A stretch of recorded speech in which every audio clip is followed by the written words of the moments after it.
Deepavali shopping போகலாமா அப்படின்னு என்னோடய ஹஸ்பண்ட் கேட்டோன்னே சரிங்க வாங்க போகலான்னு ரொம்ப ஆசையாக கிளம்பியாச்சு. நாங்கள் நினச்சோம் ரொம்ப ஏர்லியராகவே நம்ம வந்து ஷாப்பிங் போகிறோம், ஸோ வந்து அங்கே க்ரௌட் இருக்காது அப்படின்னு நினச்சிட்டு போனோம். ஆனால் அங்கே போனால் பயங்கரமான க்ரௌடுங்க. நம்ம சும்மா போய் நின்னா போதும், நம்ம எந்த கடைக்குள்ள போகணுமோ அந்த கடைக்குள்ள அந்த க்ரௌடே கொண்டு போய் விட்டுருங்க. அந்த அளவுக்கு க்ரௌட் இருந்துச்சு. நாங்கள் போனது ஏகே அகமதுக்கு. ஆனால் அங்கே போய் எங்களால் பைக் பார்க்கிங் போட்டுட்டு அதுக்கப்புறம் போய் எங்களால் வீடியோ எடுக்க முடியல. என் ஹஸ்பண்ட் அந்த க்ரௌடை பார்த்துட்டு, ஐயோ இந்த க்ரௌடுக்குள்ளலாம் என்னால் வர முடியாது, வா வீட்டுக்கு போயிடுவோம் அப்படின்னு கூப்பிட்டாங்க. அதெல்லாம் முடியாது வாங்க அப்படின்னு சொல்லிட்டு தரன்னு உள்ளே இழுத்துட்டு போயிட்டேன். இழுத்துட்டு போயிட்டு ஷாப்பிங்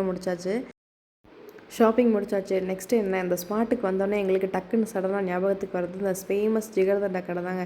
டப்புன்னு வண்டியை நிப்பாட்டினோம், ஒரு ஸ்பெஷல் ஜிகர்தண்டா வாங்கினோம். நல்லா ரிலாக்ஸாக உட்காந்து நல்லா குடிச்சிட்டு அங்கேருந்து கிளம்பிட்டோம். நாங்கள் வீட்டுக்கு போகிற வழியிலே நல்லா மழை வந்துருச்சு.